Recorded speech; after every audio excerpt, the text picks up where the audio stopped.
Hello folks, Scott Grove here, just lounging it today. I had a request to show how to play bar chords. These are not what you typically think of as bar chords. Now let's explain what a bar chord is. A bar is spelled B-A-R-R-E.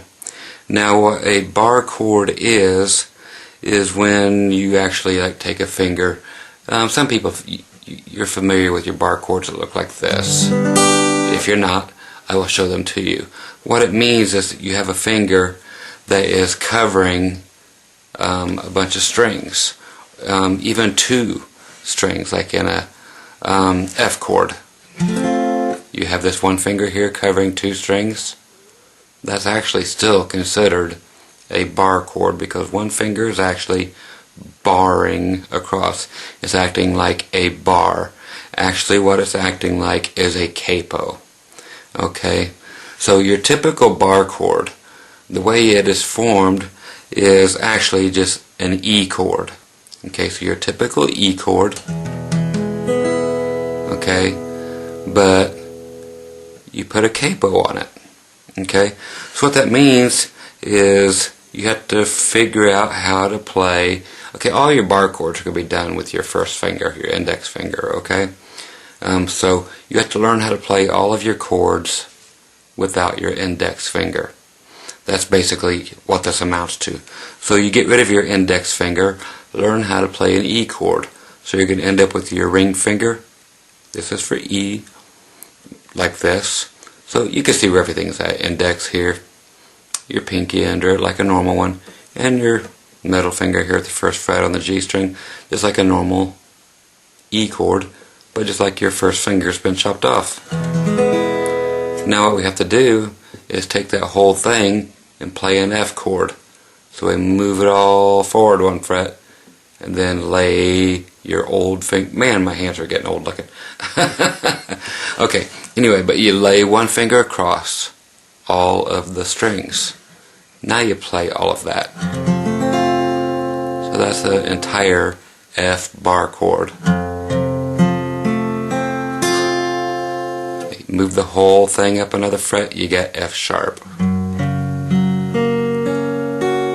Now what we're using to name these is, the E strings. Both of them, so it's the E strings. So if you take it up to the first dot, which is on the side, it's not on the front of my, where is the camera here? The Martin here. You go up to the third fret with your first finger, and everything is going to be named after that. So that's going to be a G note. Okay, so third fret, G. So now you play that same E chord, but with that barred on there. Then move it up, G sharp, and A, and so on. It's okay. So if you just keep on going up and going up and going up, you got A sharp, B, C, C sharp, D, you just keep going on up. Okay, and those are all your major chords. If you want to make a bar chord a minor, let's go back to the G bar chord, which is barred at the G or the third fret of your E string. Play it. Just lift up your middle finger and you've got a minor bar chord.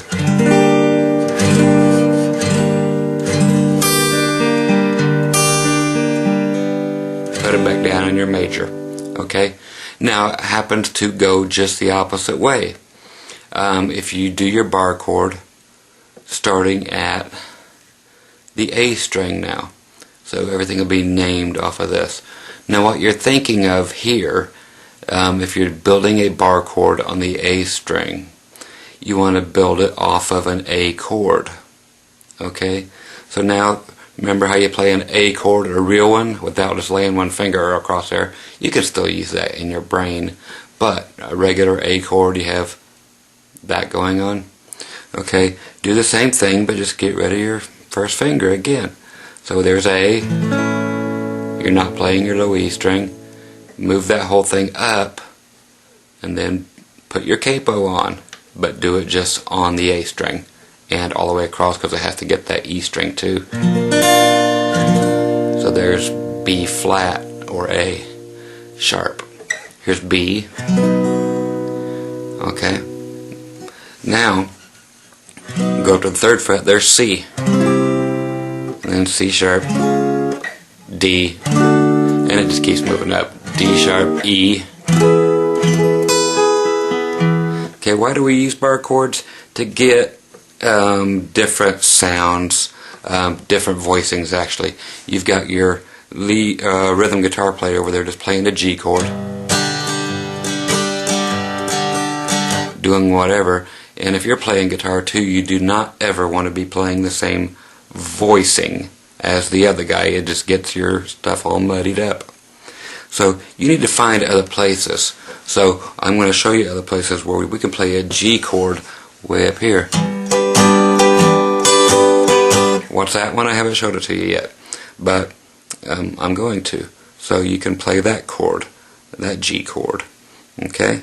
Or you can play this one, or you can play this one.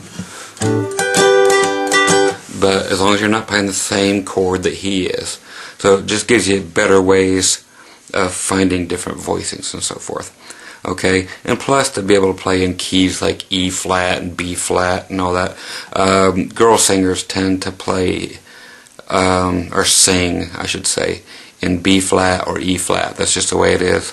That's why most people go and run and grab for a capo, which I will never ever be caught dead with in a live performance. I will teach songs with using them, but live I play the real chords or I don't play. Okay, so this is teaching you also how to play all these real chords.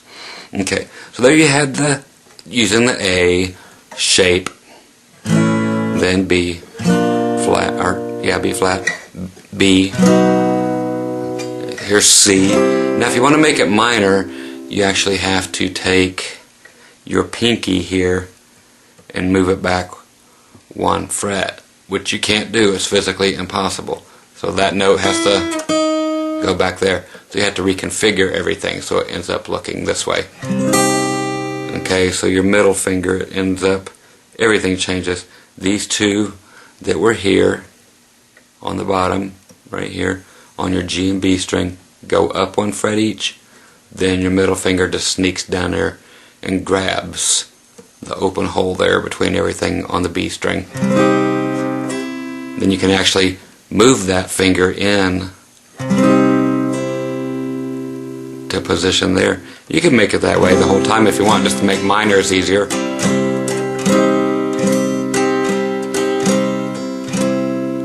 Okay, so you see how that's going. Okay, now another thing that's really helpful is the C chord. Okay, this is where most people probably don't think about bar chords. The two I just showed you are the most common, but there are all these other chords left over. Okay, so now let's grab a C chord. Okay, but again, we got to shoot our first finger. It has to go away. So let's start with our pinky and build. I know it's really weird at first. Okay, but get rid of your first finger because it has to be your capo, or the finger that you bar across the strings. So there's C. So work on getting all your chords right, not just some of them, but all of them right without your first finger. Okay, just get used to it. Because you only halfway know how to play guitar if you know how to play your chords regular. The rest of them have to be barred, and I'm going to teach them all to you. So there's C. Now here's where it gets fun. Now we're going to go up to C sharp or D flat, and you just bar your finger across at the first fret now. Okay, now what's going to be naming the chord is your note that is on your A string, so that's a C sharp, or on your B string, that's another C sharp. Just like when you're normally in C, you had a C there, you had a C there. Now you bring it up 1, just bar it. So it's a C chord with a capo made out of your finger. Okay? Bring it up 1 more, that's D. You're like, well, what good is that? There's things in the key of D. Sure, you can do lots of things in D, but there's certain things you can do with this that you cannot do in D. Okay, like this.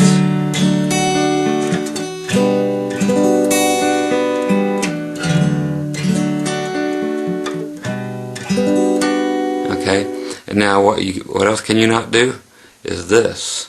When, like I said, when the girls are singing or whatever, and you got to play an E flat. Okay, most rock bands in the day, and some today still, they tune all their guitars down a half step, meaning the entire guitar is tuned down to E flat. So you have an E flat, you have an A flat, you have a D flat, you have a G flat, you have a B flat string. So they tune them down. So if you want to play along with records, you got to learn how to play in these keys without retuning your guitar. So right here's E flat. You just took that C sharp, D, now we're in E flat. Okay, so you just moved it up, and we're in good old E flat now.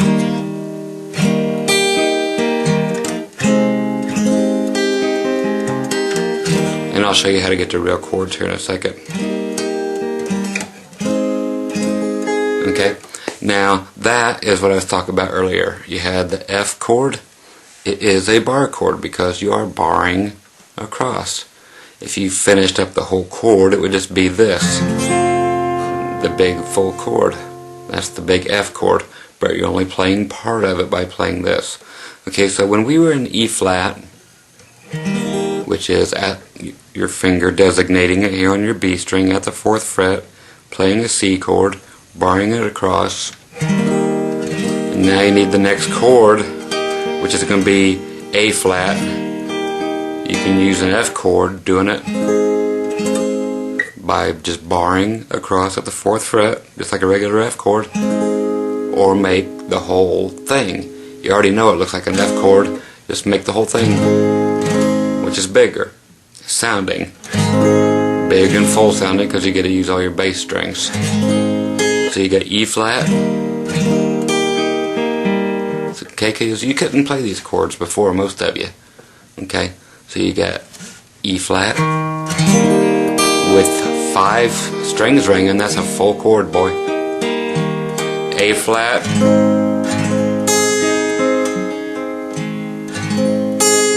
back to E flat,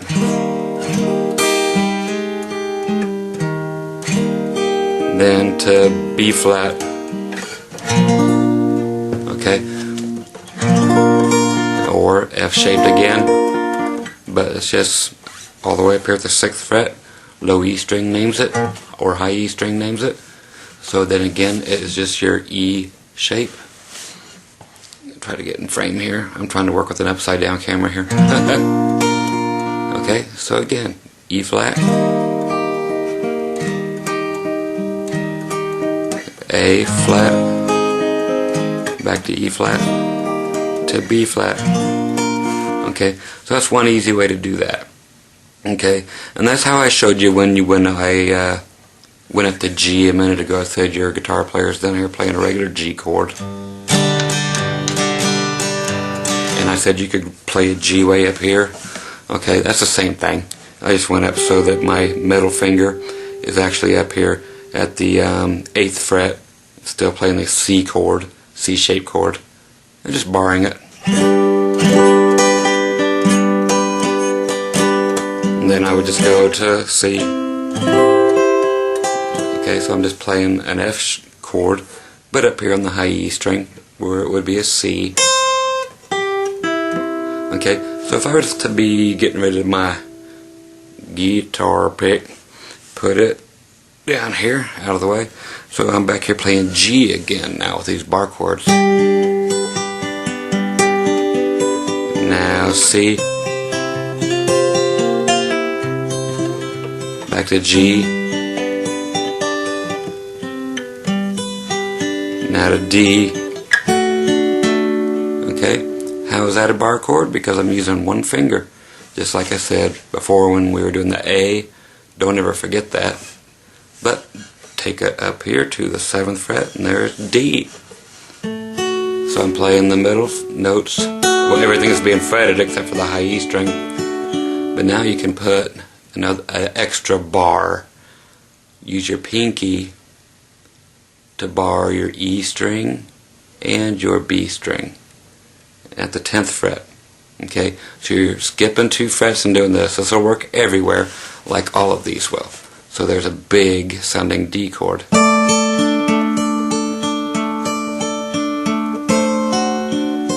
That's just the 7th. Back to G. Okay, so I hope you understand how that is. It's just a C chord, but it's just been capoed up here with a flush capo. G, C, back to G, now to D. Just take everything off. It's just right there. Back to G. Okay, so you see how that works. Okay, so just use that knowledge everywhere. You could do it E flat up to A sharp or A flat. Man, you don't have to guess. You're back to E flat. Now you gotta do is take everything off, and what you're left with, a B flat. You want to make it bigger? Put some fingers on there.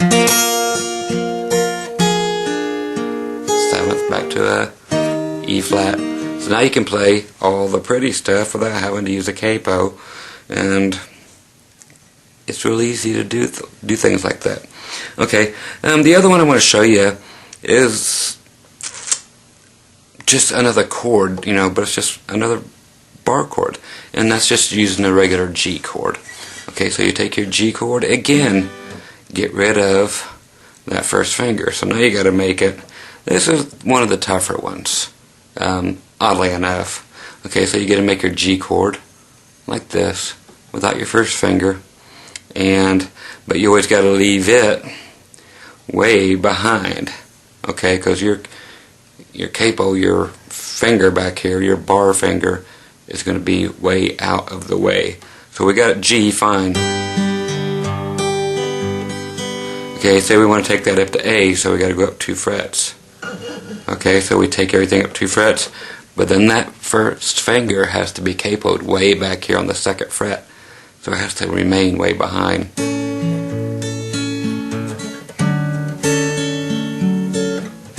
Okay, so same thing. And the higher you take it, the easier it gets because your frets get closer together. Okay, again, the low E string or the high E string. We'll name this when you're using the G chord. So you want to take it all the way up to C. There's C right there at the 7th fret, 8th fret of your low E string. Then you build your G chord starting from there at your C note. And then take your first finger back 2 frets from your note that is furthest behind, which is your middle finger, and bar it.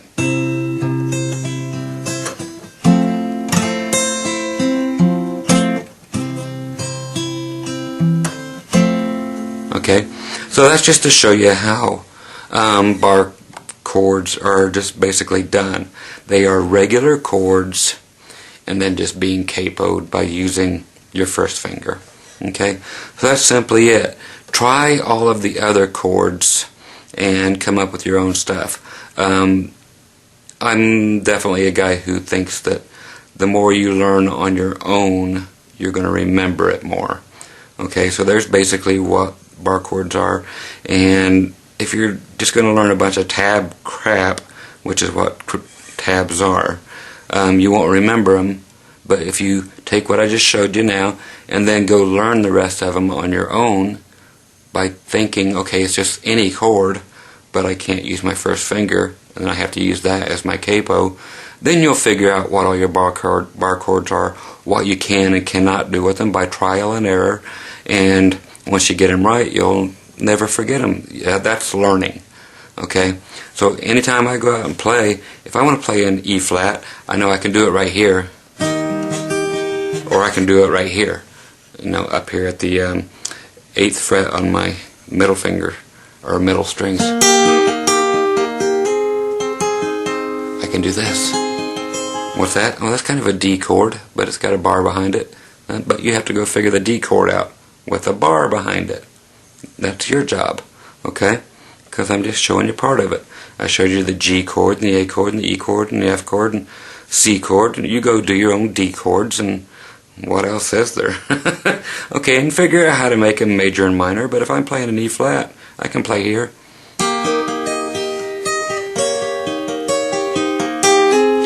All it actually is that C chord looking thing, but I left one finger off.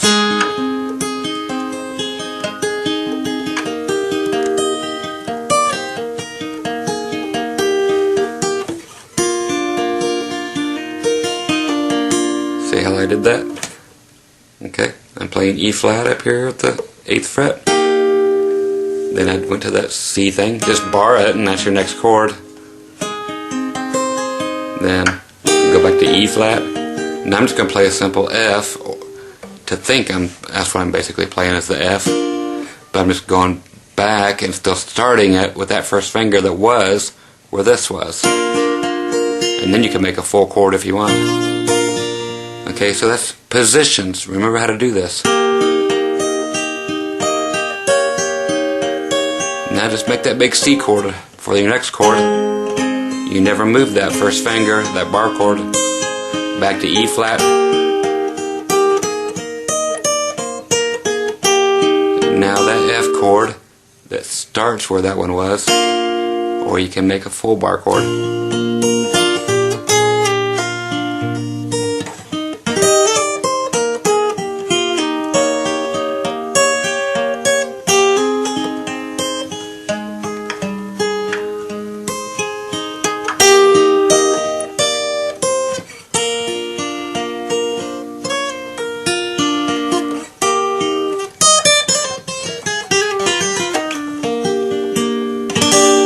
Okay, so there you go, your introduction into bar chords, and the rest of you get to, or all of you get to figure the rest out on your own. Like I said again, you'll never learn more, and it won't sink in and stay with you more than when you figure it out for yourself.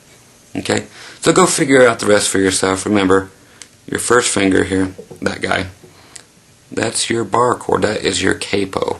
If you can ever get by in life without ever using a capo, do it this way. Okay?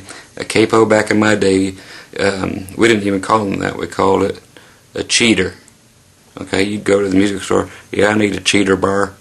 You know, we didn't call them capos. For all my Australian mates out there, they call it a capo. Okay? But, yeah, we call it cheater bars. So quit cheating. Quit sucking. Quit being mediocre. Be good. Know how to find every chord. This will teach you how to play every chord really, really fast. As soon as you know which note is where on your neck, you can find these chords in no time at all and play an E flat and B flat like nobody's business. Okay? So happy hunting, happy learning, happy bar chording. Talk to you soon. Take care.